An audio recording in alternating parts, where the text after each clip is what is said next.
พี่น้องมูเจ้าหูเจ้าบ่เบี่ยงข่อยต้องซื้อรถตู้คันใหม่ทั้งที่ข่อยก็มีรถตั้งหลายคันที่มองจอดแล้วมาเบิ่งนั่งข่อยเดินทางขึ้นกรุงเทพย่ำแต่นี่ปัญหาหลายครับมาเบิ่งพี่น้องเลยเบิ่งอันเนี้ยถุงยางเสื้อผ้าอุปกรณ์เบิ่ง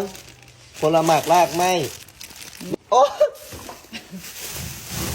ยังไงเนี่ยไม่หนีกันน่ะยังไงจะไม่หนีกันน่ะว่าเป็นขอร้านได้แต่ขี่กระบองขี่ใจเอาไปอ้อยไฟ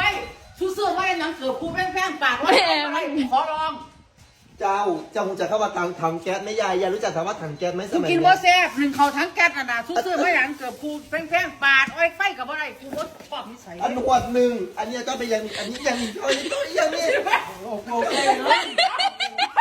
รู้เลยแม่นี่ยังไงล่ะว้าเดี๋ยวมาใช้หน่อยบอกว่าแต่พันคว้ากูยางดีไม่ยังละกงโอ้ยโน่เลยเป็นอย่างนี้เลยไม่สยูยังไงเอาใกล้ไปเลี้ยงบ่อยไปจอยปล่อยขึ้นทั้งรถตู้เลยล่ะตัวมันอยู่น้ำรถแล้วปล่อยขึ้นทั้งรถตู้เลยมันเพื่อล่อยานเอาอีนี่อีไม่ได้กูซื้อรถ10 ล้อเลยว่ามาสั่นคือจังไหนรถทั่วบ่อันบ่อยกลัวไปกูว่าไปแล้วดิอันนี้คือบ่อยสนุกไปสนุกไปเลยเอาขึ้นไปเอาไปเก็บอันนี้ไปข้างไปเนี่ยแล้วกรุงเทพกูไม่เห็นเขาขึ้นป้ายว่าขายหม้อนึ่งขายหัวหรอกนี่จะแต้มก๋วยเตี๋ยวเรียพะนะกินบ่แล้วต้องมาล้างแม่มันขี่กระบองขี่ไต้กูสิไปอ้อยไฟ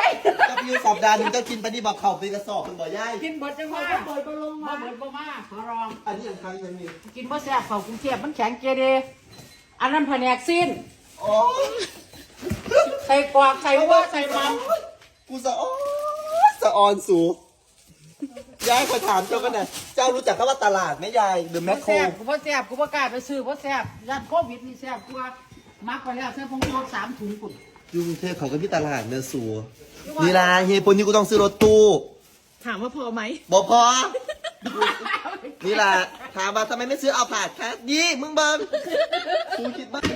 กูไว้ใส่ทุกอย่างมึงถามใจว่ามึงไว้ใส่ไม่มีที่นั่งเลยอ่ะมึงคนของยี่ใส่เงี้ยไหมรถนี่สิพี่ของตาที่นั่งทำไมต่อไปสื่อรถทัวร์